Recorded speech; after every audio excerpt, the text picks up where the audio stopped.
I've got a text! Oh, what's it say? What's it say? Loose ladies meet in the Loose Women's studio for a chinwag with the loose man, the voice of Summer and Love Island, Iain Stirling. Woo! Oh, and just like that, we're right back in it. And Iain is here now. Hi there, Iain. Hi there. Thank you for doing that. It's really exciting when you see it all put together like that. You think, what's happening again? We were just all sitting as that was playing going, I can't wait, I can't wait. It feels like normality is returning. Yeah, it does, doesn't it? So, can you not wait? How excited are you on a scale of 1 to 10? I'm buzzing at around an 11 right now. I am very excited. I've not been in a sound booth in quite some time. This is like my gaming room. It's like my next best thing, but it's not quite been the sound booth. So I'm looking forward to being locked away for a summer again. And of course, Mallorca is greenlit. So are you going to actually be on site in a sound booth? I think we're in London, I think, now. I don't know. You know what it's like with coronavirus? I never want to say anything because you never know. Yeah. Who knows what's going to happen? I don't know what colour Mallorca's going to be this time next week. It'll be tartan by the time I'm done with it. That would be such a shame, because when we watch the show, we always think that you do, like, you know, just 5 minutes in the booth and then you're sunbathing all day. But I know, I write for a living, it's not easy. Do you ever get in that booth and get a bit of writer's block? Me and my friend Mark, who write the show together, you definitely get to a stage where, if say a couple have been together for 3 or 4 weeks, you do start to run out of ways of introducing them. Or like week 5, when there's another text, you think, I don't know what I'm going to say about this text now. So you can watch out for that when it's week 6, week 7, and I'm going, oh, it's a text. Is it scripted or is it improvised? Do you just say at that moment what it is? It's scripted because I wouldn't know when to talk, so it would just be me sort of awkwardly speaking over quite good television, annoying the nation. So I'm given gaps by the producers, and then I fill that gap with noise, which I hope is sometimes humorous. At the start of each show, do you sort of have in your head somebody that you think is going to win? And if so, how successful have you been with that in previous years? Truthfully, hand on my heart, yes. Every year, I think I'm an expert. I'm the best man for the job. I know who's going to win. And every year, they are one of the first to leave. Iain, do you think you're going to have any gaps? Because Judy's on hand, you know, just if you need somebody to jump in. Judy, would you? I mean, honestly, I don't know if I could take all of that and everybody know my voice. Iain, you've got, like, one of the most known voice in the world at the moment with Love Island, because we're all here for the juice. How does it feel when people just recognise your voice at random places? It's weird when you're on the phone, say, trying to sort something quite serious, like banking or something, and someone starts to recognise you. But then if you showed that person a picture, they would have no clue who you are. I have a voice that is more famous than my head, and I quite like it that way. Yeah. Well, you say that, but you have been one of our loose men, which is, you know, getting a real storm, kicking up a storm, shall I say. People are really enjoying it. How important is loose men to you? What has it done for you?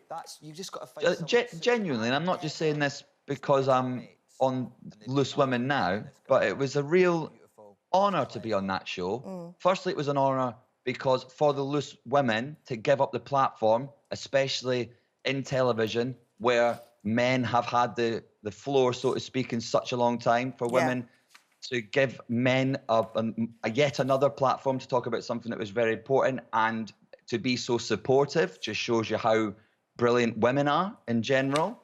And also, it felt so special making a TV show that it felt so current, it felt so important, and I genuinely felt it was a pleasure to be a part of it and to talk about some really important stuff. And I made genuine friends on that show. I've got Ronan Keating's phone number, Judy, love. Can you believe it? we all want that one. You know what? I'm sorry, I have to ask you, but have you got my phone number, Iain?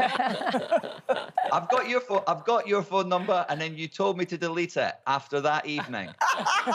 Talking about mental health issues, this new show that you're doing, Buffering, I mean, I know it's a sitcom, but you're sort of dealing with a few things in there, like grief and loss. Tell us a bit about that. Yeah, well, basically, ITV2 have been so brilliant, and we've written this sitcom, and it's always about being funny, but it's about that sort of the generation. I'm from this generation where a bunch of people, that sort of late 20s where you feel like you're too young to get married and settle down, but you're sort of not got enough money for a mortgage yet, and you're sort of stuck in this in-between part. And you were brought up where we didn't talk about things like mental health, and, you know, people go through loss and difficult matters, and we're only now learning the language to deal with that and communicate that. So that is, particularly in men, that is dealt with in the sitcom. So it is about someone coming to terms with loss and grief in their life, and how they can articulate that to other people, which I think we as a generation have struggled to do for years, but we are getting better at it.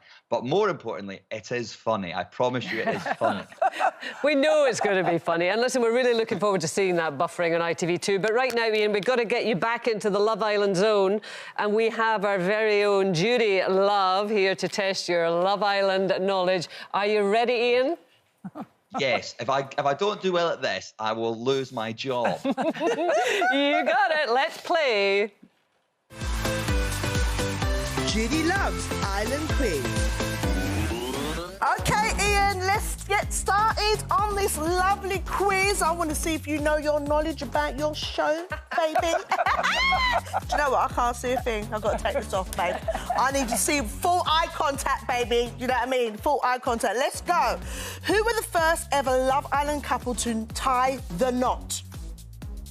To get married? Yeah, same thing. Alex and Olivia? That's right, my baby. Which former Love Islander preferred making tea and coffee every morning instead of cuddling his beloved? Oh, the dancer. The dancer. And it was Can we give you a clue? It begins with C. Baby. Where can couples be sent for a night of passion in the villa?